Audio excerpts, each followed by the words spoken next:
ازيكم يا اصدقائي؟ عاملين ايه؟ يا رب تكونوا بخير. طبعا شيرين اعلنت خطوبتها على الصفحة بتاعتها. قالت ان انا اتخطبت، وقالت ان انا هعمل فرح قريب جدا، هعمل فرح كبير جدا.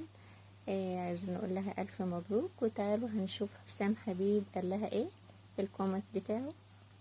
ده حسام حبيب بيبارك لها، بيقول لها ألف مبروك، وأتمنى لها أحلى حياة في الدنيا، والحمد لله رب العالمين إنها سعيدة، وألف مبروك ليها ولخطيبها اللي خطبتها، وتعيش أحلى حياة في الدنيا. يعني بهنيها وبهني خطيبها. طبعا هي قالت أنا هعمل فرح كبير، وأعلنت خطوبتها شيرين أخيرا. تعالوا نسمع نشوفها هنا بتقول ايه. نعم حبيبي، كنت باكل شوية رز.